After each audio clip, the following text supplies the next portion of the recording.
Hi guys, today we're talking about planning a chapter. Now, I've done an entire video on how to plan a novel, and this is looking at the novel having been planned already and wanting to build on that framework by filling in some of the details. So really what I'm going to be looking at is what are the essential elements of a chapter, and then I'm going to be talking about these from the more mechanical perspective about how you might go and craft a chapter.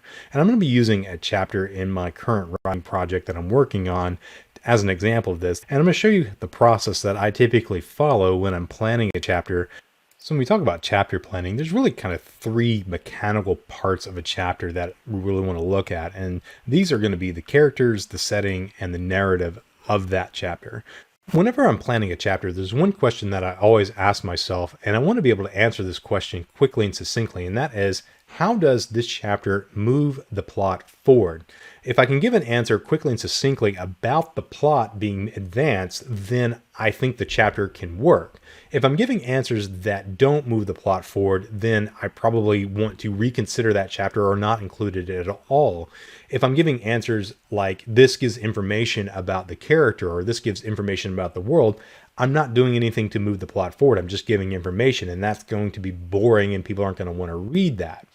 However, if I think about this through the lens of plot, I'm really thinking about this through the lens of characters interacting with conflict, building to a climax and a resolution. And ultimately, that's what makes a plot work. So I think we can really rephrase this question as, how does this chapter advance the conflict of the story? And if we look at it through that lens, then almost certainly if I can advance the conflict, then I'm going to be able to advance the plot of the story. So whenever you're planning a chapter and we're thinking about this through the lens of conflict, we really want to answer two different questions here. And that is, am I going to be increasing or decreasing the conflict? And what type of conflict am I going to be dealing with? Let's deal with the second question first. So whenever we're talking about the kind of conflict, we're talking about how that conflict is going to shape out in terms of the characters. Now, I like to think about this in three different ways. Personal conflict, is it an interpersonal conflict, or is it a central conflict? Now, a personal conflict is something that a character is going to be dealing with at a personal level. It's an internal struggle that they're wrestling with. Now, interpersonal conflict is conflict that we're talking about between characters. So this is where characters are at odds with one another. It could be two protagonists that are having a conflict. It could be the protagonist and the antagonist that are going to be having a conflict. It could be two antagonists having a conflict, but whatever it is, it's between the characters themselves. And of course, there's going to be the central conflict of your story. Now, the central conflict could be a personal struggle or an interpersonal struggle, and it would just be some permutation of these. But in my genre, fantasy, sometimes the central conflict of the story is not dealing with a single person or even a set of people. It's dealing with world-shaping events. So regardless of this, you're going to be basically choosing at least one. Typically, a chapter is going to be dealing with multiple different kinds of conflict in the context of a given chapter. And the second question, really the first one I asked, is does it increase or decrease that conflict? Now, with an increase in conflict, we're basically talking about ratcheting up the conflict. We're increasing the stakes. If we're decreasing it, we're resolving the conflict. There's some kind of resolution that's taking place. So if I'm talking about this from the lens of a personal conflict, maybe it is that the character is dealing with a personal struggle, and to increase the conflict, basically they're going to have some kind of setback. They're going to have a defeat, and it's going to shatter their confidence, and they're going to despair or something like that. So in that case, I've increased the stakes. I've increased the personal conflict for that given character. Or you can kind of flip that on its head, and maybe they have a victory over their weakness. They have some kind of confidence booster. And in that case, there is some kind of decrease in the conflict internally in that character. And so we're decreasing the conflict in that regard. So if I'm going to be decreasing the conflict, I need to have previously increased it. So typically, most novels do a lot more increasing of conflict than they do decreasing of conflict until you get to the climax and you have that ultimate resolution wherein you try to resolve all the conflict of the story. Ultimately, that's really what we're trying to accomplish with increasing or decreasing the conflict in this regard. We just want to basically think about how am I going to increase the conflict or decrease it, and what kind of conflict am I going to be dealing with? And if I can answer those two questions, then I can probably craft a chapter that is going to advance the plot, because I'm going to be advancing the conflict of the narrative. So when we're talking about a POV character, we're talking about the point of view character. Basically what we're doing is we're going to choose a character and tell the story from that character's perspective. And the key thing here is a single character and the perspective of that character.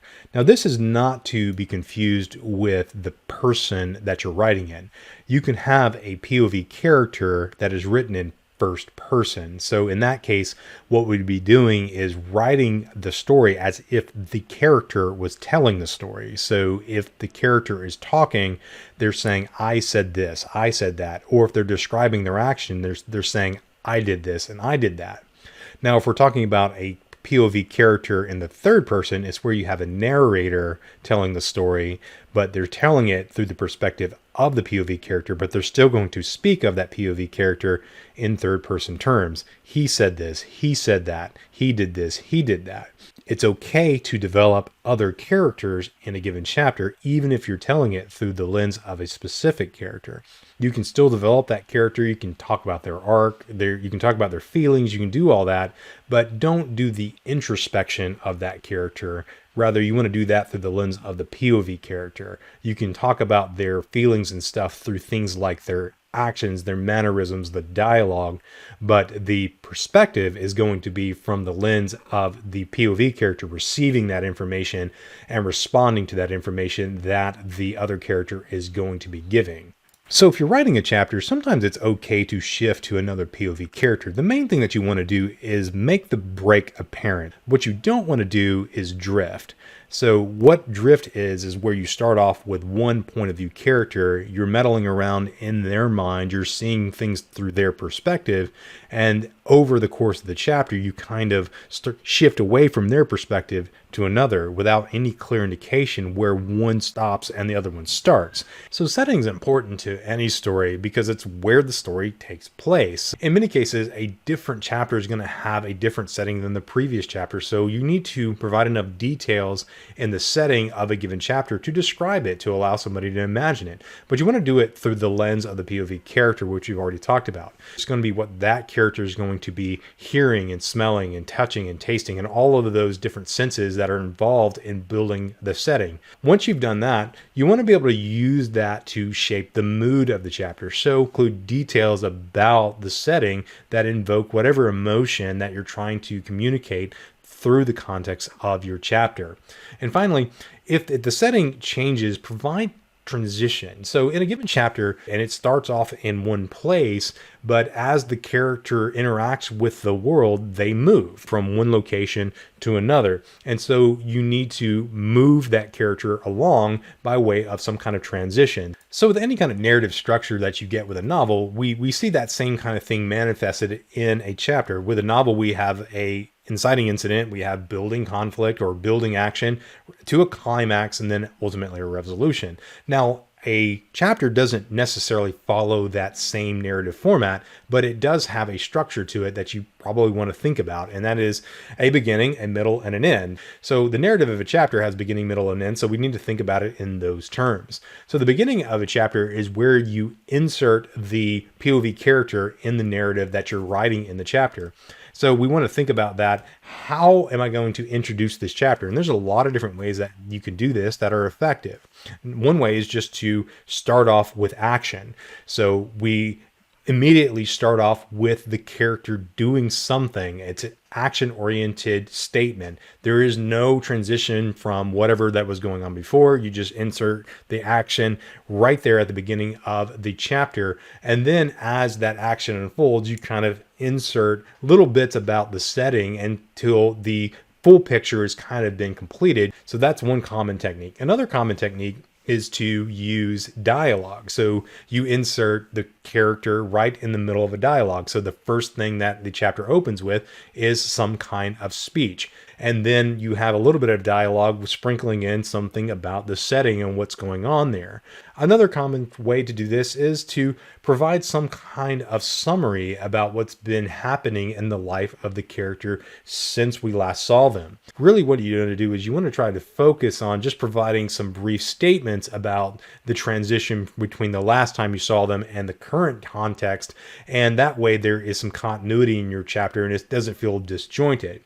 Now, if you want to provide that kind of summary, just make sure that you don't do it in a way that is boring and that's going to be just long sections of prose, but rather just quick summarizations, and then you start getting to the point of what it is that you're trying to write in your chapter. So naturally, after the beginning, you have the middle, and the middle is just basically how does the narrative unfold? How does the chapter go from the beginning where you introduce the character, and how does it get to the end? So there's a lot of things that you can use. You have action, you have dialogue, you have introspection. Sometimes I've written chapters that have been nothing but action for the character because that was really about what was going on. Sometimes I've had mostly dialogue in the chapter. In dialogue, you don't want to get overboard where you just have these floating head conversations. You need to include things about the setting, and you need to include actions to make it grounded in reality rather than just two floating heads talking to one another. But still, it was driven mostly by dialogue, and that's fine too. In most cases, it's a mixture of both the action and the dialogue, especially if you have more than one character involved in the chapter. Now, if a chapter is focused primarily on a single character, which sometimes that's the case, you have some aspect of action and you have some aspect of introspection, and it's just kind of what's going on inside that character's head. Now, you can have that whenever you have a chapter that is dealing with multiple characters. You just have a lot less space for it, and it generally needs to be the POV character and the POV character alone. As we get to the end of a chapter, we need to be able to show that we have done several things, particularly around advancing the conflict. Again, when we advance the conflict of a story, we really are advancing the plot of the story. So when we're going to advance the conflict somehow in the chapter, I need to be able to think about how I did that towards the end of the chapter. And so that's going to be the resolution, if you will, for that chapter. And maybe the conflict increase or decrease, but whatever it is that happened in that chapter, we need to develop the conflict in some way. We also need to move the characters forward in some way. So the character development is typically tied to the conflict of that character, be it interpersonal or personal conflict, but the character, particularly the POV character, needs to have been advanced in some way through that chapter. So that might be they have some kind of aha moment, they had some revelation, they overcame some fear, or maybe they have greater fear now. Whatever it might be, we need to move that character forward in some way. And then, of course, there is something that might be optional, but it's something that a lot of authors like to do, and that is to tease the next time we see these characters in another chapter, and that's typically with a cliffhanger. So when I look at the chapter, like I said, I like to look at it through the lens of character setting and narrative. In any case, my POV character, just a little bit about him. He's an Imperial officer. He's been leading a group of refugees, and these refugees are fleeing a war zone that has basically been brought on by T, who is the main antagonist that controls a demon horde. And then there's D. D is a paladin in the Paladin Chronicles. And in this particular story, D has been working alone. So the conflict, as I said, is a fight scene where T sent some demons to attack these refugees. M and D then have to work to defend it. And so that's kind of the central conflict. It supports the central conflict of the story between the main antagonist, T, and two of the main protagonists, M and D. In personal conflict, though, we have M, who's dealing with impotence, his ability to use magic, and some other things too. D, on the other hand, is working alone, and she has often found herself using heavy-handed tactics to get results because she has worked alone. Many people think that she just is too reckless in her approach, so that's kind of one of the things that she has to deal with in this particular story. And so this is kind of bringing both of them together in a way that is going to complement one another. But the setting on this one is an Imperial road, is basically happening on a road where you have thousands of refugees that are fleeing this war zone, being led by M. So the narrative of this particular chapter starts right in the middle of action. So it kind of starts off with them being inserted into action. Now, I teased this chapter the last time you saw these two characters, and basically what they happened there is they had a brief reunion, and then this messenger says, hey, we're being attacked at the rear of the column. You're at the front of the column. Now you've got to make your way through this crowd of thousands of people to figure out where this attack is happening. And so they try to follow this messenger through the crowd. They kind of get lost in the shuffle. M and D are trying to get through the crowd, and D has this idea, let's go through the forest. And because of her experience of navigating forests on her own, she's able to quickly get them through the forest to the rear of the column. And so her and M and D find the source of the conflict. M sees that the strategy will not work because, prior to this, he basically discovered accidentally that the strategies that have traditionally been used by the Imperial soldiers don't work against demons. And so he basically takes command and orders them to use different tactics that they're not used to using. Then he says, D, go fetch some cavalry if she can. So in any case, what M does is he says spread out to draw the attacks away, and that will actually weaken the attacker's ability to do any kind of damage, and that does allow them to make a longer stand than if they would have been tightly packed together. Fortunately, D does return, but only with a handful of cavalry. And D is about to remove her blade. She's a paladin, and she's about to ignite it, but M says, don't do it, because that'll draw all of them to you. They will attack you and kill you. Don't do that. That's not a good idea. And so she doesn't draw it, and then so she rides off and tells the others and the cavalry just to ride, but don't engage. Let them chase you. They're able to basically finish off the rest of them by dividing and conquering the horde. They are able to overcome them. And M realizes that the tactics that he kind of discovered on accident earlier in the story actually do work.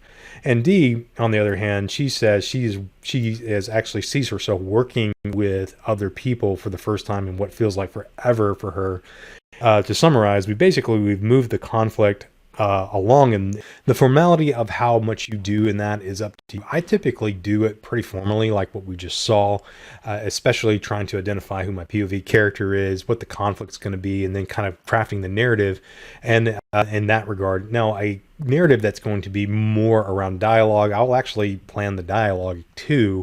I don't actually write the dialogue, but I do kind of put in what is going to happen in the course of that conversation. What are they going to be talking about and things like that forward. Now, I don't know if this chapter is going to make the cut, but I am going to write it, and I'm going to see if I can put it into the novel as I write more and more chapters to hopefully complete this novel in the next few weeks. And then I'll move on to editing